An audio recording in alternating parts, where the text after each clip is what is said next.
So, welcome and let's get to it.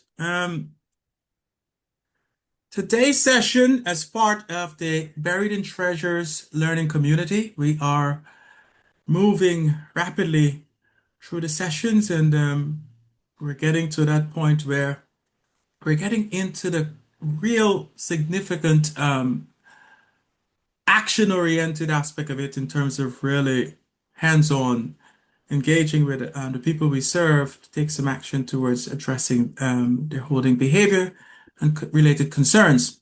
So today's session is focused on chapter 8. It's reducing acquiring.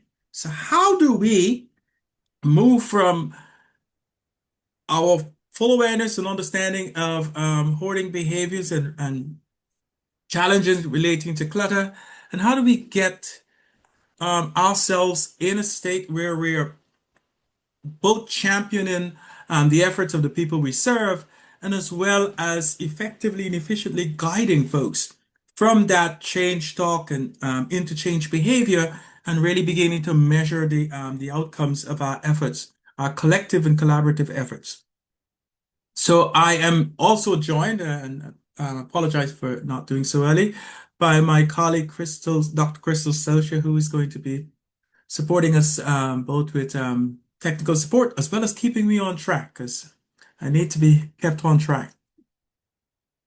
So, our usual housekeeping, we always caution folks about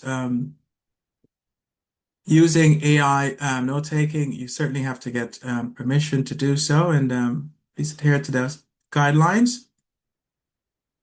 Once again, our material and resources are going to be uploaded to FCS website and FCS YouTube channel. So as well as Crystal will share a PDF of the presentation today. So have that information available to you. We're focused once again on actively helping the people we serve reduce acquiring. So as is our usual, we will take a quick look back on where we were last month. So in reviewing February's meeting, I was focused on enhancing motivation. So as I alluded to earlier, we look at really getting some insight into what is really happening in the life of the people we serve, their perception, and some clarity around how clutter and acquiring is impacting their functionality in their general life and space, their abode. And we also take a conscientious look at how we move from understanding what the challenge is, determining people's awareness of what needs to happen to at least begin to pursue that goal, then really discerning their motivation towards making those change behaviors. Now we're moving into actually activating those motivation and getting change into action.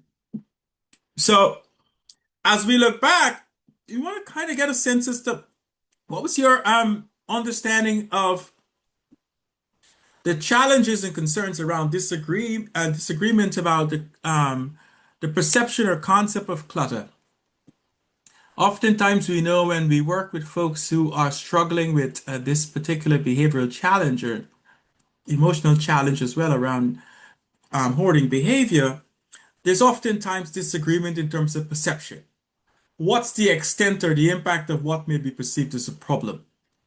So it's important for us to kind of revisit that and really try to determine how accurate is the perception of the person we're serving about their hoarding behavior, and how do we really help them gain further insight into the impact of those behaviors. What we know is that people with hoarding disorder often have limited insight into the severity of the clutter, right? And oftentimes they even normalize the environment because they see it every day. So you have to be careful not to get into a power struggle around perception. Because over time, clutter can become such a normal state of affairs for folks. And there is that constant battle around how people perceive their particular environment and the impact of clutter and how others perceive it and where there's blind spots. So it's important to be aware that even if people eventually acquire a greater sense of understanding or reality about what's occurring, they oftentimes can vacillate back and forth between heightened awareness and sometimes an uncertainty or disagreement around the impact or the nature of the clutter. So it's important to know that it seldom goes away. People oftentimes still have a difficult time really clearly discerning the state of affairs in their home. So sometimes we ask people to really consistently engage that person in storytelling. Let them tell their stories. So you have an opportunity to observe and really provide some feedback to really lend to some meaningful insight. And that's it's an ongoing task, and sometimes it can be arduous, but it's really helpful in really helping people constantly assess and reassess their Yeah. situation. Yes, And I had your conversation. if I can ask, if folks are not directly addressing the audience, can you? I would appreciate it if you would mute and unmute when you're ready to speak directly to the audience.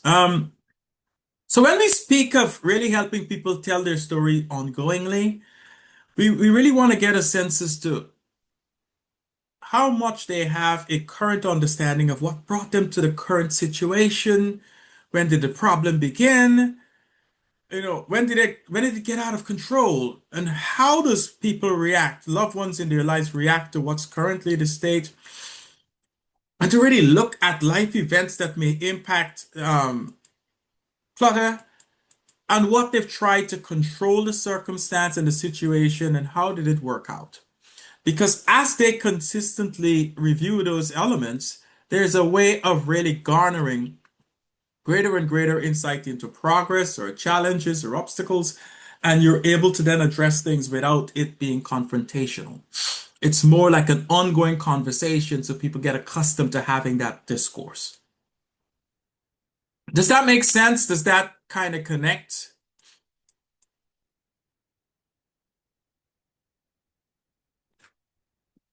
Can you see how having that ongoing discourse could lend itself to some thoughtfulness and insight without you having to constantly direct the conversation to that?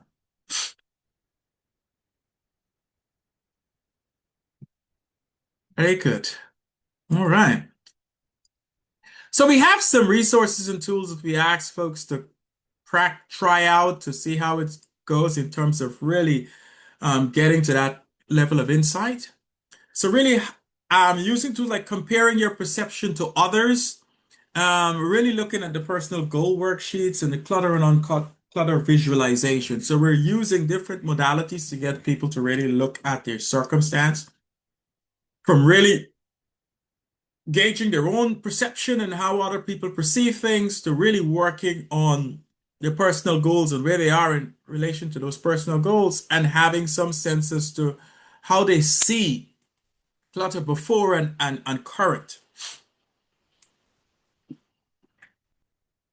And to Nadia's point, really getting that simple conversation going, right? Really continuing that conversation loop so it doesn't become um, a sudden kind of revisiting to the point where it can upset the apple cart, so to speak. So folks get accustomed to that ongoing kind of self-evaluation and evaluation coming from you. So I don't know if folks have had the opportunity to use the tools and the assessment tools that we've suggested from last session. And if you have, I certainly would like to know how it went. What was challenging? What worked? What did you find having great utility? So let me know in the chat, or you can unmute and let me know if you've had an opportunity to use any of those tools and during the last month, and how did that go?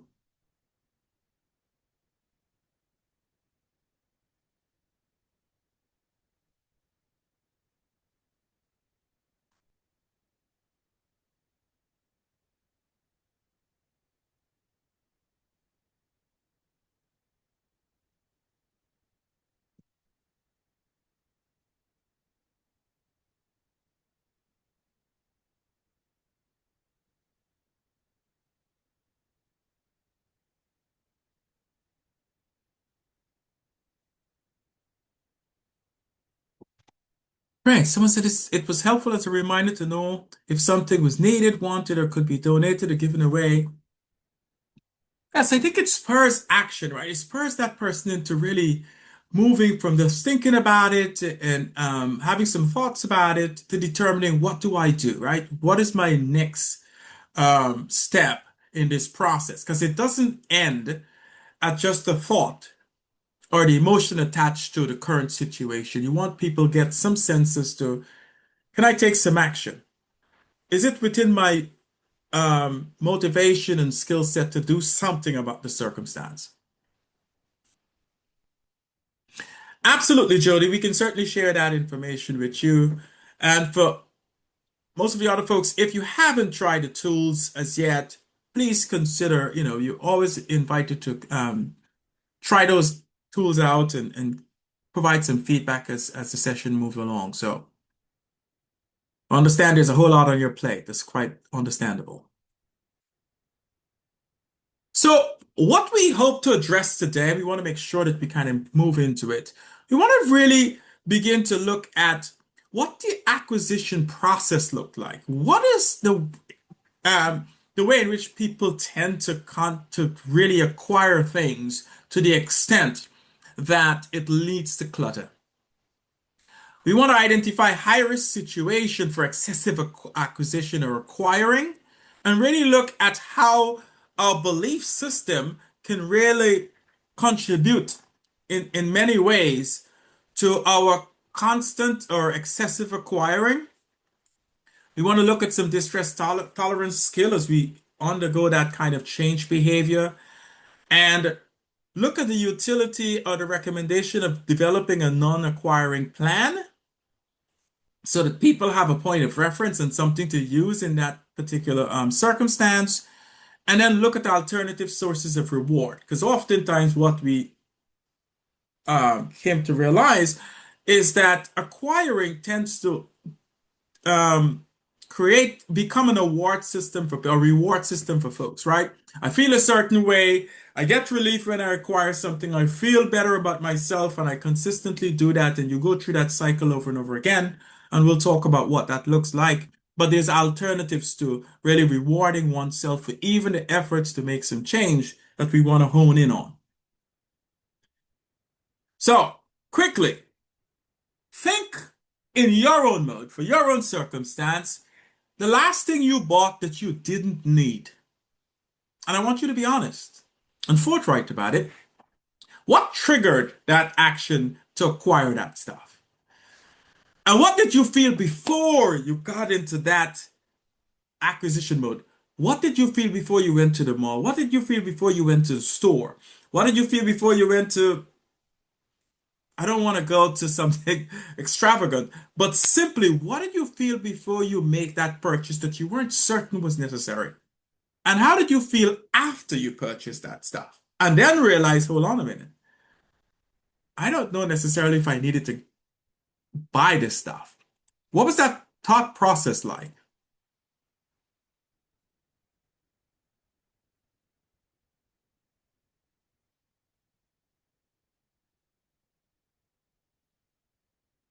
And those are some interesting comments. Okay. So someone said they used the worksheet with someone who's about moving to a new place and would be taking the items. They made a goal of getting a caregiver to cut down on cleaning issues. It's a good start. Certainly requires, it's a good bridge to a new start. But as we know, the behavior is so innate, so intrinsic that efforts to just clean things out or remove them are not as successful without really changing your mindset about your relationship with your belongings.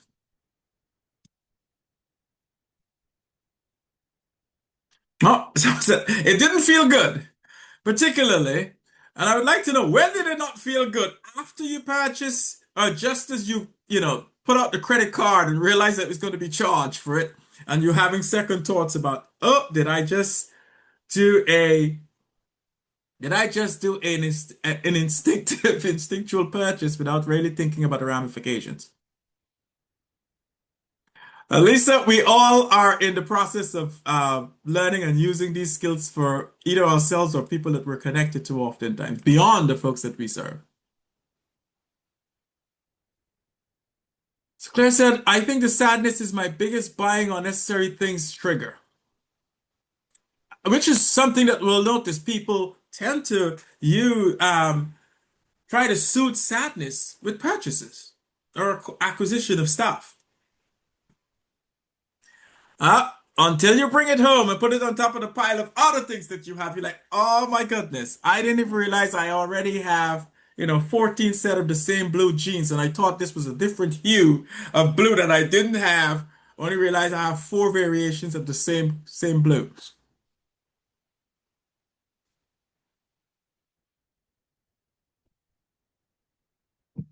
That's an interesting one, Victoria. That's a new one for me. A light eliminate photo on the wall. Interesting. Event spot on. Go through that process of you feeling triggered, you feel you're going to soothe your negative emotions or your bad feeling, you purchase it, and then you feel guilty after. And you go through that cycle sometimes more than once. Oh, yes, Nadia.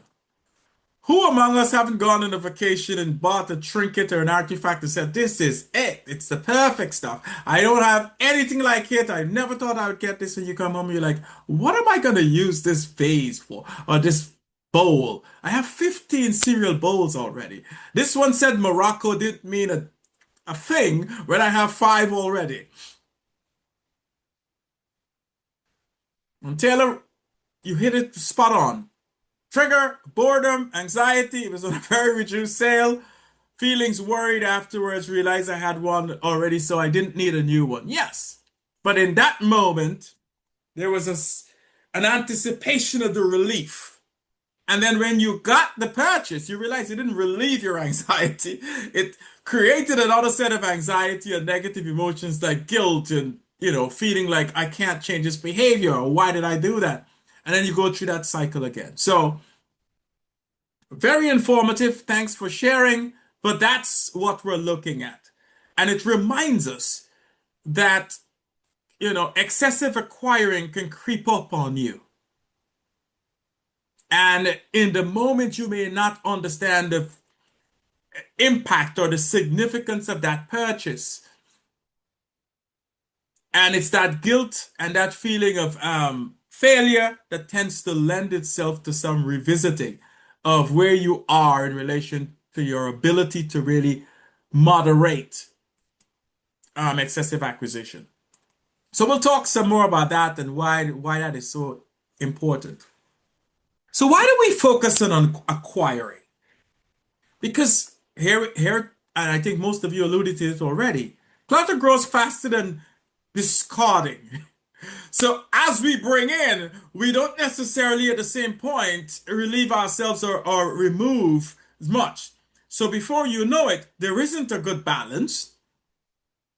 And or we can, I always call it look at it with cockeye, right? We can look at it and be like, it doesn't look a whole lot, but I somehow know or I have this feeling that I've got too much already and I shouldn't be adding to it. And if you're not actively discarding, some people have a rule that they use or a guide. If I buy one pair of shoe, I need to get rid of two if I'm trying to reduce the amount that I have. What we also know is if you look at the two shoes that you want to get rid of, you start thinking of all the reasons why they are necessary to keep. And before you know it, you're now looking at three shoes that you can't get rid of as opposed to having two that you should have. And that's where the dynamics sometimes stay and really resonate.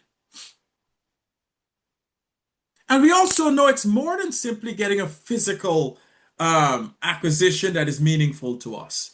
Oftentimes, the act of acquiring that stuff provides a level of emotional benefit. And regulating that emotional loop is what we struggle with oftentimes. So there's lots of reasons why we really have to look at acquiring. It's not merely simply looking at what we have and trying to get rid of what we have is while we're trying to become better at discarding the excess that we have, we can't have that door open for new things coming in at the same time because it defeats the purpose and can really set you back. So what when we say excessive acquiring, because we've had, and I don't know if you've had this discourse with folks before, tell me if you have, you identify or try to help people understand that their acquiring is excessive, and someone then asks you, what does excessive mean? Does it mean the same thing for you as it does for me? And you sometimes can find yourself getting into a value argument or a quantifying stuff argument that you can't win. Has anyone experienced that where someone is questioning how you define excess?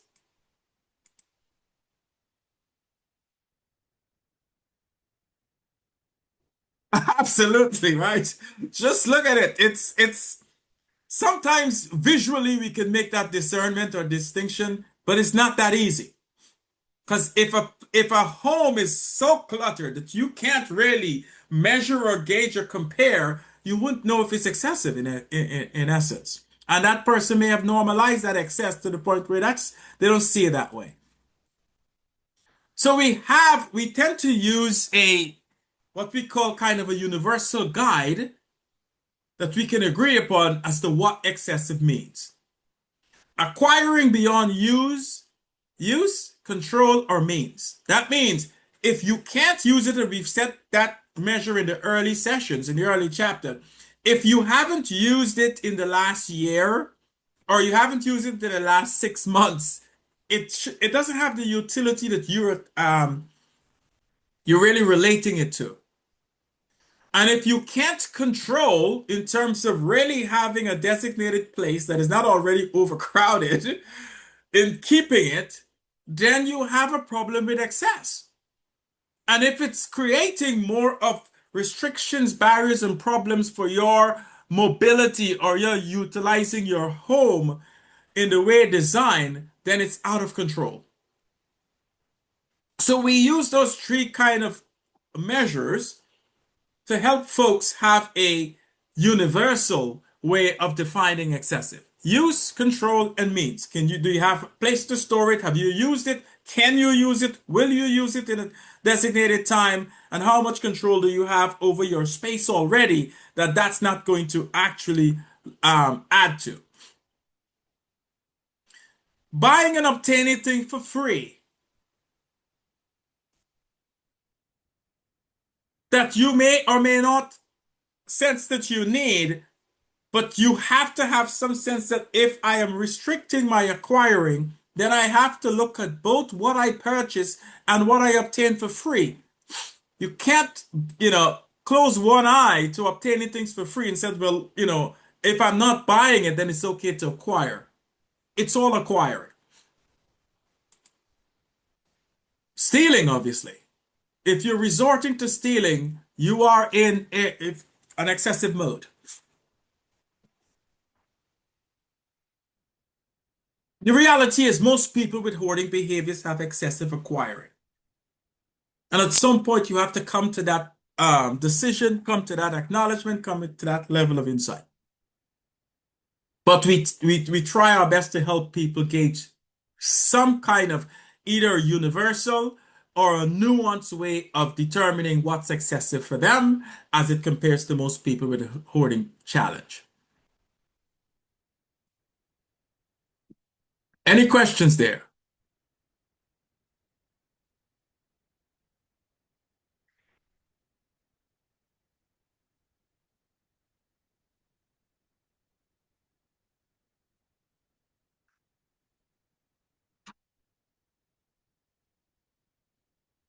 And to Victoria's point of we have that folks have that tendency of saying, I have four different non-working,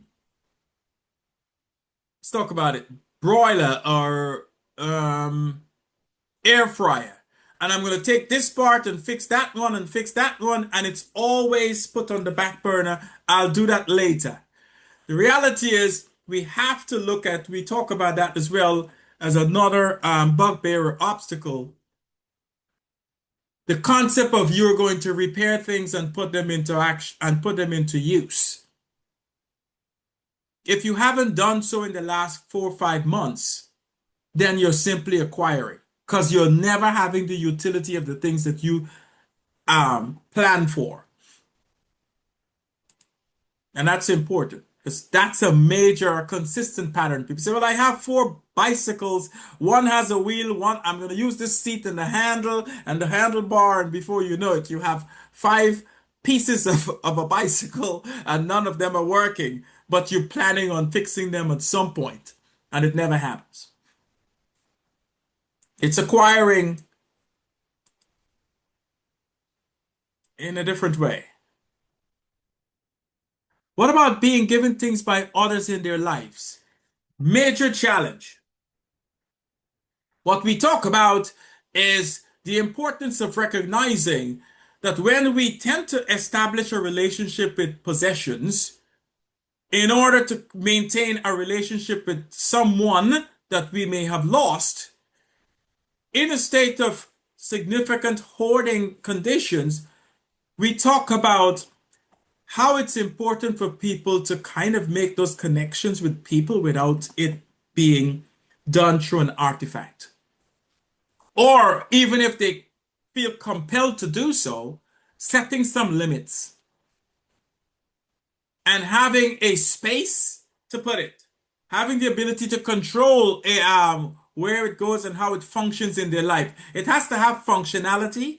It has to have a place that it can go into that is dedicated and it is not an encumbrance. And it has to be a supplement, a complement to the relationship you have with a person. It cannot replace a person. And here in New Jersey, we say them are the rules, right? That's how we establish the rules to help people maintain some level of control over what they acquire. Oh, camping gear, forget it. I know some folks who have more camping gear than they had when they were camping. But so, they haven't camped in the last 5, 6 years, but they have the gear. And we always talk about sometimes we can help people realize the importance of sharing those things, sharing those properties with folks who are actually engaging in the experience and maybe share the stories of the experience with that person. So sometimes seeing them as giving a gift to a person to impact their lives positively can help you maintain a relationship with that stuff, but not have it in your home. But have the connection with the person who's utilizing them and certainly share the stories and the experience that motivates you to get up and go camping.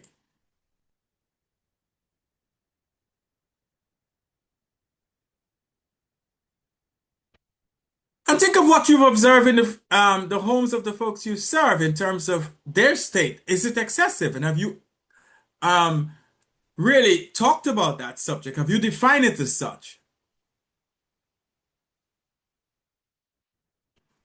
And Nikki says, I have a client who was just completed the decluttering plan 30 days ago. When I went to visit last week, the unit was packed full again. The neighbor moved out and my client acquired all the items.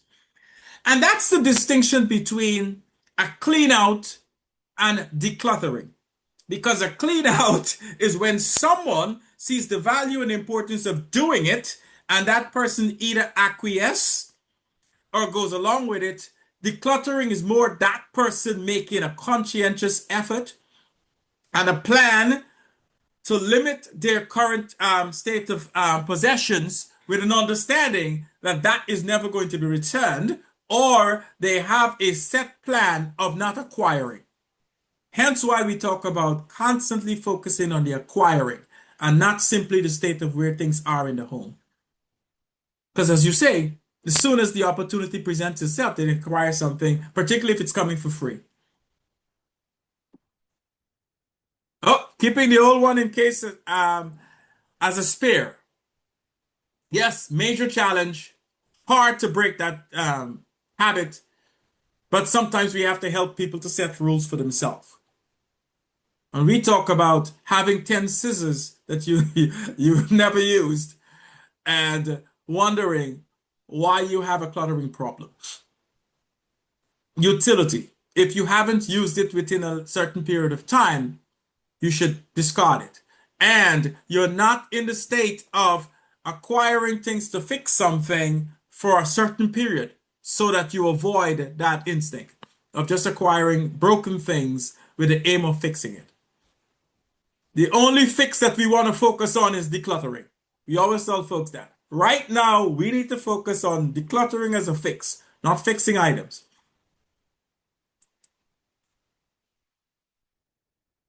So it's important to be able to recognize acquiring in excess. How much do you control? How much control do you have over the urges to acquire the possession? Talk about really measuring that level. If you feel so pulled in the direction of that stuff, then you know that the likelihood is that you're responding to the emotion and you haven't talked through the process of the utility and meaning of that stuff. How distressed or uncomfortable would you feel if you could not acquire something you want? So we have to go through those process of really helping that person taking an inventory of their savings and what they have in their home. They have a good sense of what is going to simply be redundant or what's going to be excessive. So we need to work with folks to help recognize the signs of excessive acquiring. It's in the moment it's very difficult to make that distinction arbitrarily. We have to work with a set of rules and guidelines.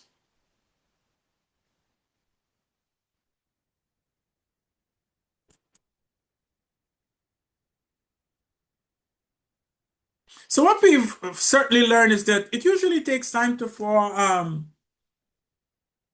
really look at things in this with some clarity. And you have to consistently support folks in really using a good gauge and a good way of assessing their acquiring so that they're not falling trapped to simply just acting on emotions and acting on instincts. So we need to look at what are some of the common triggers for acquiring.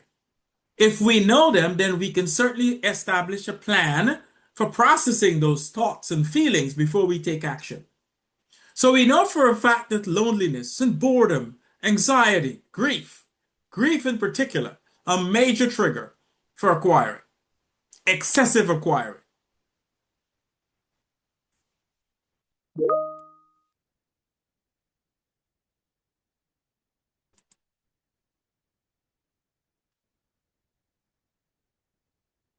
Indeed.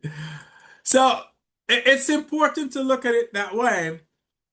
In terms of a fear of scarcity, I want to acquire one particularly with household items. You think of all the people who've gone through the most significant part of the pandemic, how the belief that having to have just a load of toilet paper or detergent has become almost like a norm for folks. So we have to help people kind of shift from that mode. We're no longer in pandemic mode. And what is a meaningful storage specific way of maintaining our toilet paper? Do you need two, three bales of toilet paper that you don't have space already for, as opposed to knowing during the week if you use two rolls, you can actually establish, okay, I go shopping every month or every 2 weeks. I don't need to have two bales. 10 rolls can be a good collection that gives me a sense of safety, gives me a sense of having the means to really manage my circumstance. So really working with folks through that process of discerning what is utility for them, what makes sense for them in that moment. So understanding the triggers and helping people recognize those triggers, kind of discern when they tend to face those triggers, really can help in the process of moving people in the direction of having a plan, point of reference.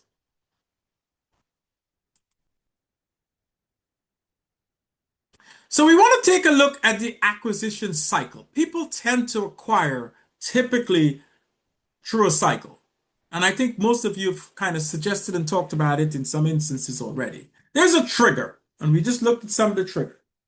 Someone is bored, someone is anxious, someone is feeling some loss or grief, and it triggers. I feel this way. I don't like the way I feel. What within my repertoire helps me feel better when I am grieving? If I get something new, something potentially connected to what I've lost. Say, for example, the person lost a friend, and that friend was a baker, someone who always, worked with them and they really spent a lot of time around baking pastries and goods, and that was the story. That was kind of the connection you had. Likelihood that person lost that person goes and says, you know what, I'm going to bake a cake in memory of Mary.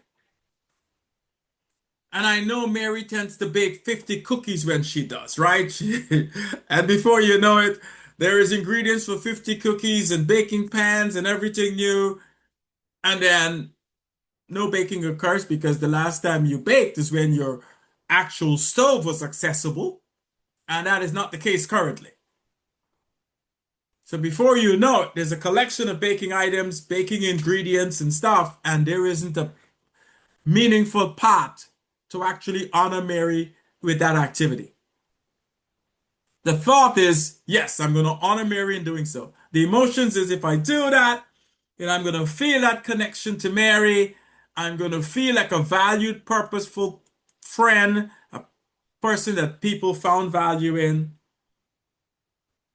And then there's the urge to go do it and get it and I get as much as I can. They acquired all that equipment, all that ingredients, feel a sense of relief. Then the guilt steps in when you realize I'm not going to actually be able to do this baking because I haven't used my stove in 3 months because everything is packed up. Now I feel ashamed. I feel like I dishonored Mary, and I've got all these stuff that just added to my cluttering. Now I feel like nothing. And I feel sad again. And I feel a sense of loss. Not only have I lost Mary and grieving Mary, I lost my sense of, and I'm grieving my sense of utilizing my home in the way I desire. I grieve my sense of feeling viable and vital and important. And this is making me feel sad. And when I feel sad, I tend to want to, look at, I want to get something that brightens my day. And I start thinking about what do I do to brighten my day? Now, if I go do grocery shopping, it makes me feel good. And before you know it, now you're grocery shopping. You just bought a sense of baking stuff that you didn't use. Now you're going grocery shopping to relieve the feeling of shame, distress, lack of value. And before you know it, you've acquired about 20 pounds of stuff that you're not going to use. And that cycle tends to repeat over and over again for different reasons. Can you see how people can repeat that cycle over and over again? There's a trigger, an external or internal emotion and memory. There's a thought, I need this is valuable. There's an emotion, it's excitement, relief, or feeling a little anxious about doing it. Then the urge, that physical pull towards acquiring that stuff. And then you actually acquire it, and then you feel relief. I feel a little better now that I'm honoring Mary. And then the aftermath is guilt and clutter and shame. And then you repeat that loop. And it reinforces that loop every time you have a negative emotion or sad or feeling of loss, and you repeat that loop over and over again. Is that familiar to you? Can you see that connection with folks going through this acquisition loop end up feeling worse than they started out when they were triggered? Indeed. And it's a challenging loop to break. But if you recognize it, remember change starts with insight. If people realize that they tend to go through that loop, it also lends itself to you not feeling that you're making a conscientious mistake or a conscientious bad decision. It helps you to understand there's an emotional cycle that you go through that you don't have as much control as you'd like to have over. And understanding it helps you to then look at what works for people who tend to go through this loop. So you're then taking in interventions or support that can help you break that cycle without feeling inordinate amount of guilt about not only engaging in the behavior that is counterproductive, but feeling like you're purposely doing it instead of understanding that you're in an emotional state that is out of control. So it's not only important for you to understand the acquisition loop cycle, but to lend it to the person that you serve and help them to also see when they're getting there to have interventions occur before that entire cycle is complete.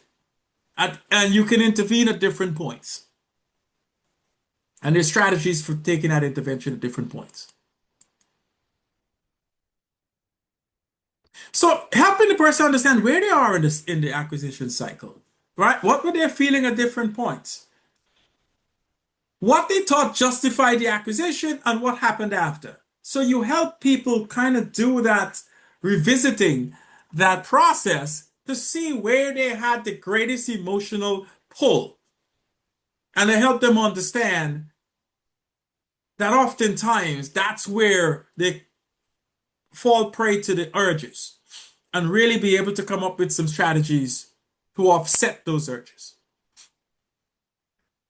So if we look at the case scenario, just quickly, think of Maria. She stops at Goodwill after a stressful work shift and buys 9 sweaters.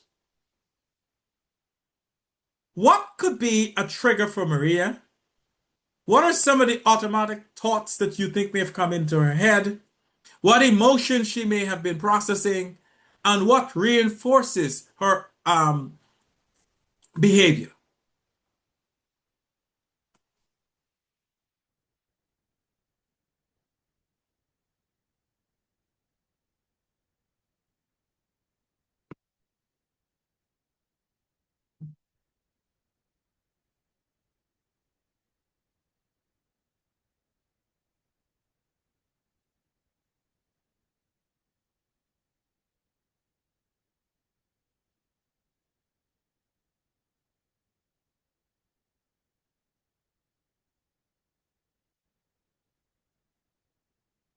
Bad day at work. I want to feel better now. Absolutely. It's a way of addressing or at least responding to the emotions that are derived from that supposed bad day at work. Trying to relieve that emotion, the unwanted emotion or the emotion that is not productive for that person. Absolutely. Retail therapy is healing. And particularly if you have to drive by the mall or drive by a store after you leave work before you get home.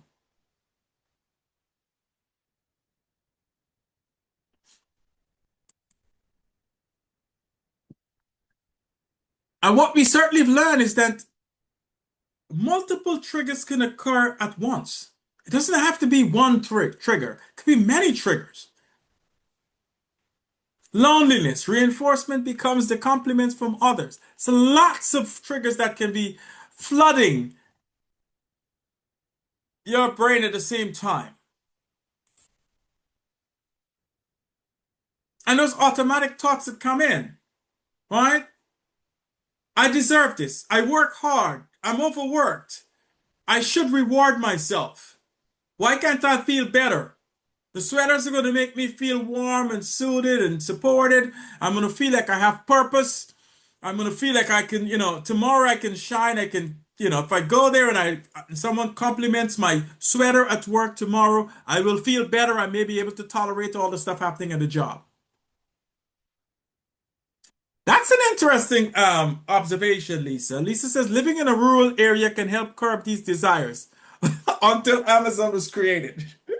Absolutely. But I'll tell you what most of us may have noticed if you've traversed the rural areas. It may not be sweaters, but it can be half of a cart, part of a wheel of a tiller, so many agricultural tools that can flood your yard. Absolutely. I hear you. Oh, talk about junkyards. Yeah, rural area. I always say I don't want to use junkyards in rural area, but you can pass by any yard and pick up something that you think you need, right? I've seen people store bales of hay that they don't have a yard for. They never don't have animals to farm. It's just that. Absolutely. Pets that just wander onto the property, and you tell yourself you have to be the savior for that particular cat. Hence, you have animal hoarding.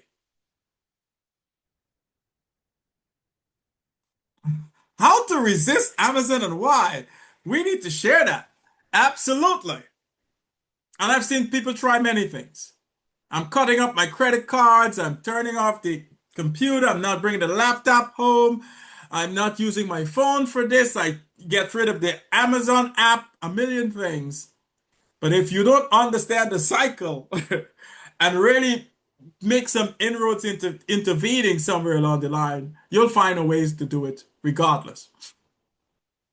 Or you have support from outside, maybe undermining your efforts, right? Because think of it, you may have some ways of mitigating your challenge, but if you have a loved one who is not constantly engaging with you socially because you have limited them getting to your house because of your hoarding concerns, they may feel like the best way to soothe your ills is to purchase things for you and send it to you. So you may not purchase the stuff from Amazon, but your girlfriend, your aunt, your loved one, or someone may actually tell themselves, I haven't seen her, I haven't heard from her, maybe she's depressed. Let me send her a sweater. Let me send her a nice tea set. Let me send her this because I want to be a good friend. And before you know it, with good intentions, people are contributing to your excessive acquiring. Absolutely. So it's stuff to think about. So we have to also think of the high risk situations, paydays. For a lot of us and our clients, sometimes payday is a major trigger. I get paid, I need to reward myself, I need to act like a regular person. Most people, when they get paid, they go buy something for themselves, and before you know it, you're acquiring stuff. Late nights online, I'm bored, I can't sleep, I have some insomnia. QVC, Amazon, help you get through the night. Thrift stores. It becomes part of people's weekend. You cannot, some folks cannot go through a weekend without looking at the yard sale sign and driving by constantly looking for or going to the thrift store. The thrift store and thrift store have so many names.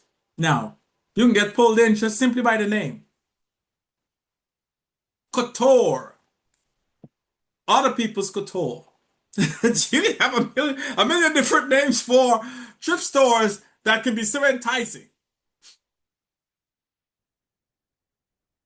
After appointments, went to appointment, my screening came back, my A1C did not go down, I'm feeling depressed, and I'm like, okay, I can't go eat the cake that I usually eat to feel better, so I'll buy a pair of jeans. Right? If I can't get that French pastry with all that butter, my doctor said I can't have it. He can't tell me I can't have a pair of jeans.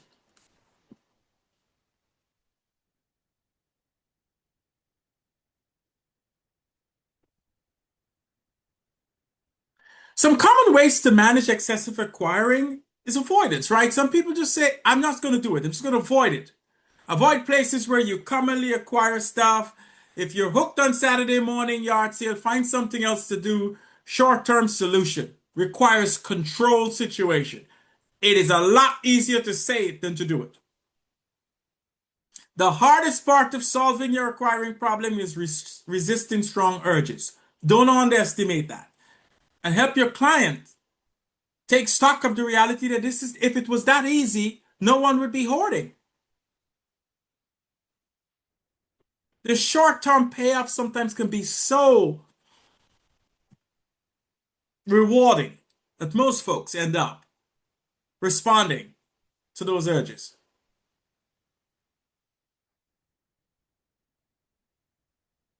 So here's where we take a look at how do we learn to respond to those urges? How do you help those who have food insecurities and constantly getting more than they will need? As much as that's a very nuanced approach, it's the same strategies we use in terms of really helping people understand the emotional connection and pull, as opposed to simply the can of food. It's about how are you responding to the emotional urge that relates to that, even if it's historic, even if you grew up in the Great Depression, and you know you do that. I grew up in a country and in a time where having sardines was critical.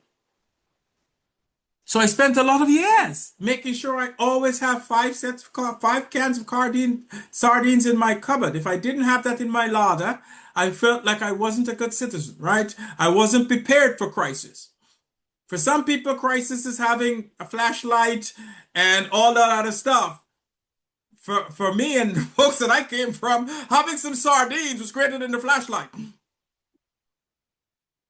So you have to understand the trajectory and the path in which you got to where you are and recognize, quite honestly, I'm not living in the same place. And I have the capacity, the ability to acquire food in an emergency without me having to resort only to sardines. Because I also don't want to have my blood pressure go to the roof. So I have to look at other ways of meeting that need, while recognizing I'm addressing the need, but I'm doing so in a healthy, meaningful, non-cluttering way. So there are four-step process to change acquiring. Discover what and how and why you acquire. Change your thoughts about acquiring. Learning to tolerate your triggers to acquiring. And developing alternative sources of joy and coping. Those are the four ways in which we address this major challenge. And we'll try to go through them quickly, but I really urge you and recommend that you really take a deep dive into it. You can use the buried and treasure tool, or you can really look at the slides that we sent to you and really hone in on it and do some individual work around really understanding those processes, because they're going to be critical to helping people move into that change behavior.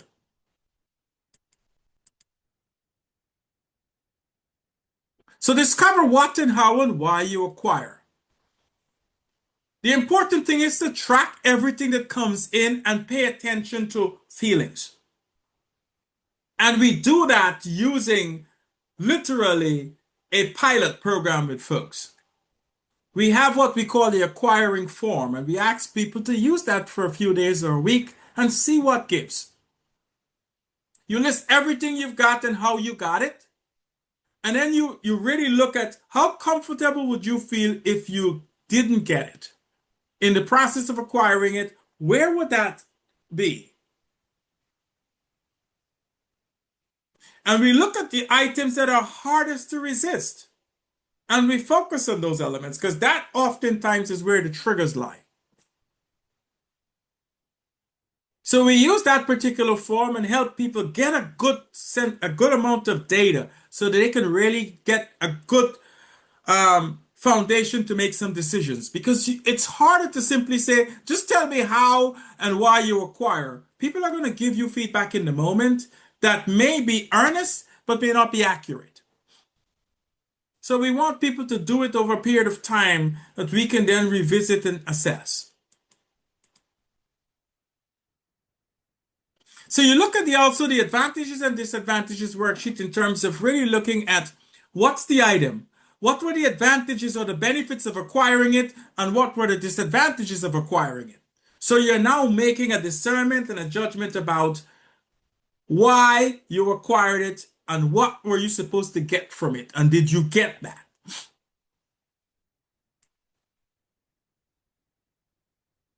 Once we have that sense, that amount of data that we can kind of evaluate, it gives us a sense of clarity around.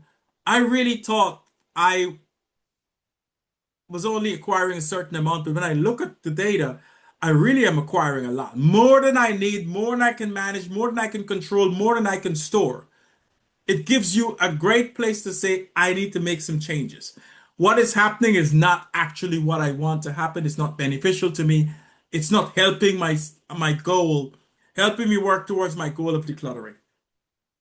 Then we want to look at how do we change our beliefs about acquiring? Because acquiring starts with a belief, starts with a feeling of soothing some ill, addressing some negative emotion, and we want to address that. Common beliefs that drive people towards acquiring is it would be wasteful not to take it, particularly free stuff. I might need it someday. This is a once in a lifetime opportunity. This is the only sale that Macy's has had in the last 5 months. I need to go get stuff. It's free, so it doesn't count. These are some of the rationalizations or explanations people use that lend assent to a belief that makes them think that they can do certain things without it having an impact. I might need it. It's a scarce item. It's wasteful if I don't take it. You got moral identity. It's free. They're bypassing the financial awareness. So we have a connection between those beliefs and how you see yourself or what you use as a value judgment. And then we help people to really use some cognitive restructuring to address those concerns. We want people to ask themselves some questions in that process. Do I already have something similar? Where will this item live? Where would it be stored? What problem does this solve? And what happens if I walk away? And we help people process those emotional elements of it. And how we support folks is not asking them the pejorative question of, you don't, or making that statement of, you don't need that. Easy to fall into that trap. Instead, you can certainly use the alternative of what problem would this solve for you if you acquire it? So you're helping people make a discernment about what value, purpose, and benefit acquiring this item is going to provide, as opposed to why they just simply got it. So you're shifting from simply the physical or the action of just acquiring to why, the reasoning behind it, the rationale. What is it it's intended to address? What is it intended to solve? And once people are able to determine whether or not this has a place to live in their home, do they already have something similar? What problem is this intended to solve? The 9 sweaters from Goodwill, did it solve the problem of the potential of having a bad day at work? Unlikely. You can't predict what happens at work. You can only respond to what's happening at work. You can choose how you respond. And what happens if I walk away? And there's a process of going through that process of ignoring that urge or actually giving yourself some time to process things. You don't have to respond in the first 10 minutes of the urge.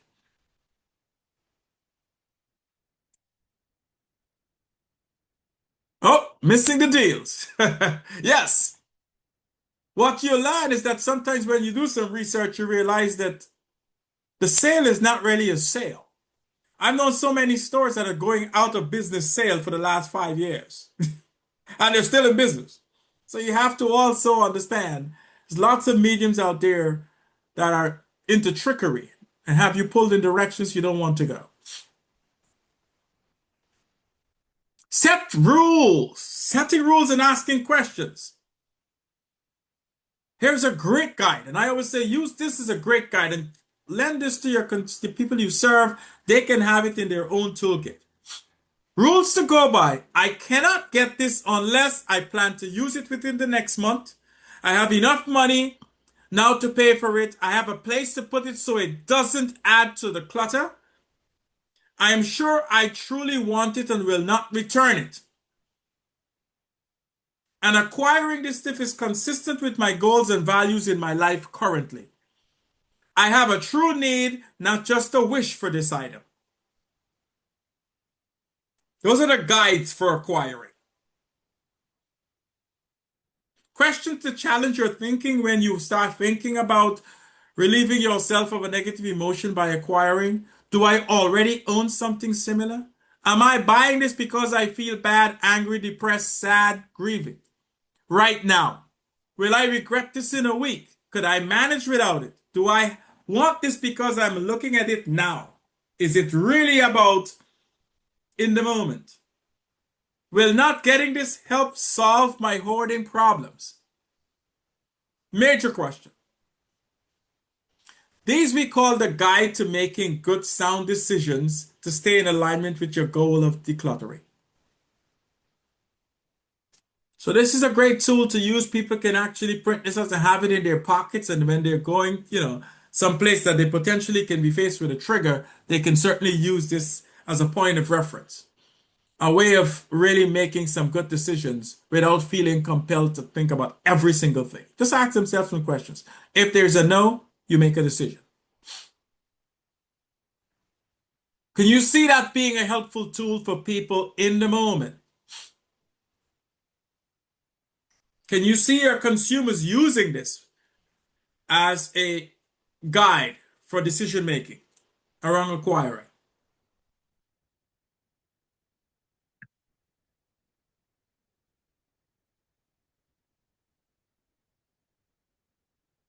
Sure. And it's something that will be tested over time. It's not going to always work every time, but it gives someone a tool. And for some people, it may be difficult, absolutely. And people may hone in on one or two of them. They don't have to use them all.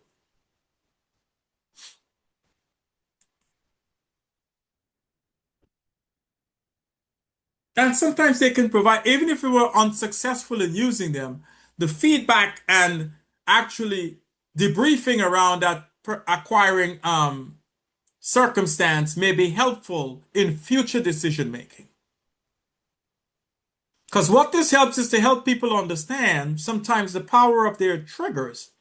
Because people may underestimate or overestimate their capacity and their ability to say no.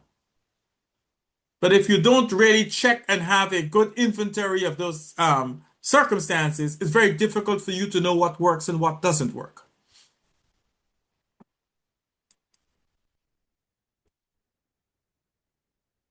So we help people by exploring recent acquiring episodes. Begin that, look at the beginning emotional state.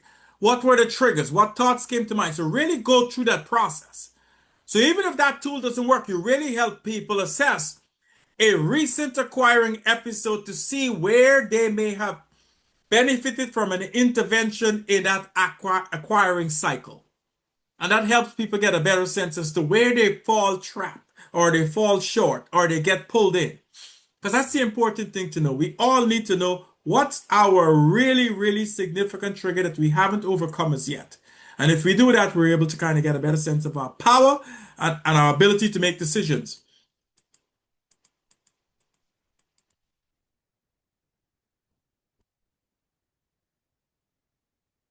So we look at some distress tolerance. It's a missing skill for most of the folks that we work with or the people that support people who have major problems with acquiring. When clients don't acquire, they feel, think of all of it, anxious, lost, restless, grief. People can feel significant emotions. When they choose not to acquire, they try to ignore the urge. We have to help people learn how to tolerate those triggers.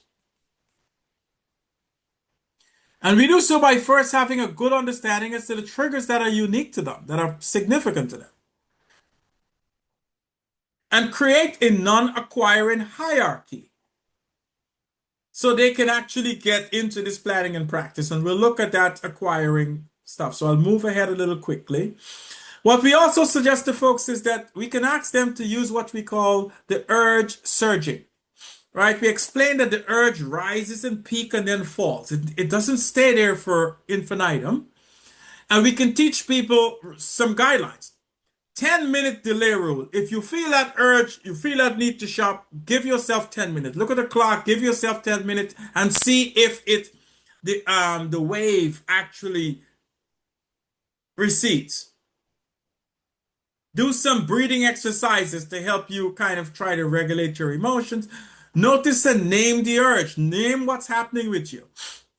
So that's one way of really addressing it in the immediate. Looking at that process. And we also try our very best to help people understand clearly that, there are some low barrier services that we can implement as opposed to just abstinence. We have to be realistic in that.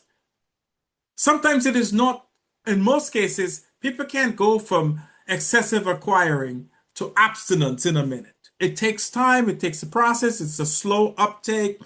The goal may be to reduce things over time, and we have some intake rules that we follow, we talk about specifically. Creating a non-acquiring plan. We have from clear goals, we understand our high-risk situations, we understand we may need to put environmental barriers, which means if this road is the road down this street that has all the thrift stores, we may not want to go there on Saturday or on payday. We want to deviate, detour. Put up some financial guardrails.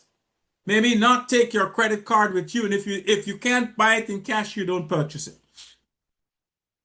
Some accountability supports. Have people in your life that can tell you, hey, this may not be something you want to do. You asked me to support you in this effort. I'm telling you, you don't want to do that. Let me help you use your coping mechanisms in this moment. Example, I will not enter thrift stores for 30 days. If I want something, I wait 48 hours before I make that purchase. For the next week, there's no bringing home free curb items. If I feel that urge and I have that stuff and I feel stuff, I call my case manager to get some insight into my decision making. And we have a card that we ask people to take with them, right? That they can use. And it's called a non-acquiring help card. What are your goals? You want the reason for pursuing those goals and the guide in terms of what's the reason for acquiring something and what are you not going to do. So here are the rules. They're right there in the pocket. You don't have to rack your brain. You have a good guide. This is a great guide to use if you're in the process of going to a place where you know you may have some triggers. You can use that. Keep it for a week, fill it out, see what comes of it. Gives people a great opportunity to see what worked, what was challenging, and be able to revisit it during a debrief. This is a great tool. I hope you can share it with your people you serve to help in that process. And it's important because we talk about that dopamine hit when we have those urges and that kind of chemical reaction to our thoughts and feelings and emotions. We need to recognize it's more than simply consciously making a bad decision, because most people it isn't that. It's about responding to very heightened emotions. And we look at some alternative reward menus. What are things we can do as opposed to doing those acquiring activities? Things I can do instead of acquiring. I can call someone, have a meaningful conversation, go for a walk, watch a video, take a class, volunteer, do some creative hobbies. The more you get into activities that are emotionally beneficial for you and is socially engaging, the less likely acquiring replaces those elements to support negative emotions or feelings of sadness. You have a way of building up your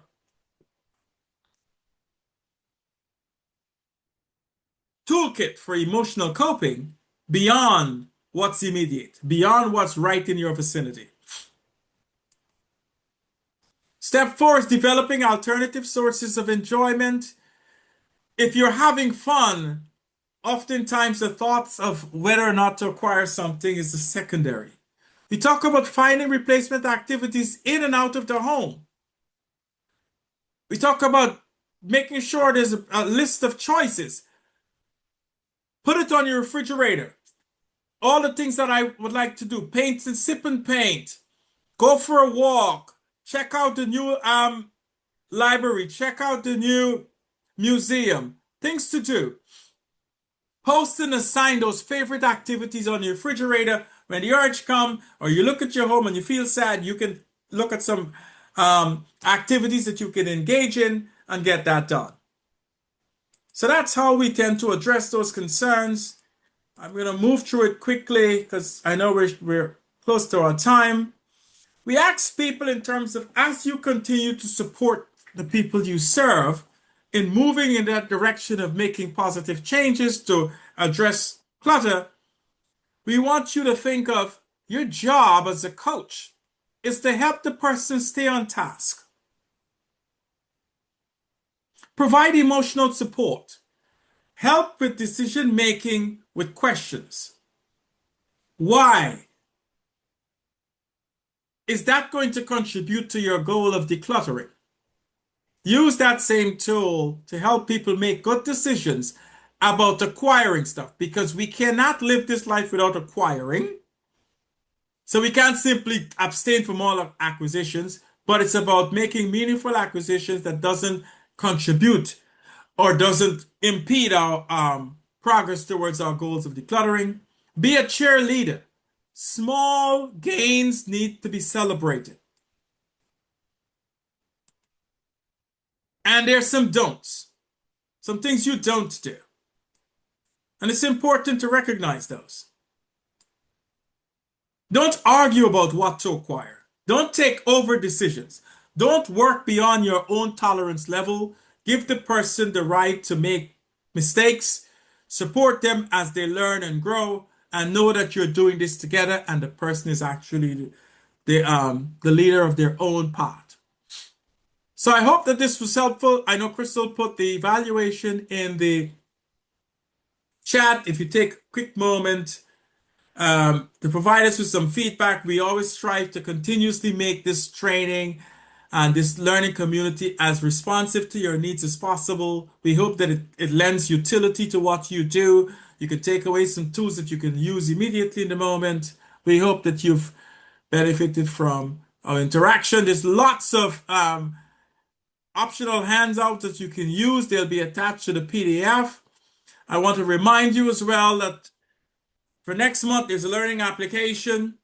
If you want you to try and share my acquiring form, explore recent acquiring episodes, and look at the disadvantages and advantages worksheet and the non-acquiring help card. See if you can incorporate that into your consumers or your clients' toolkit and provide us some feedback as to how things went when you attempted to use those tools.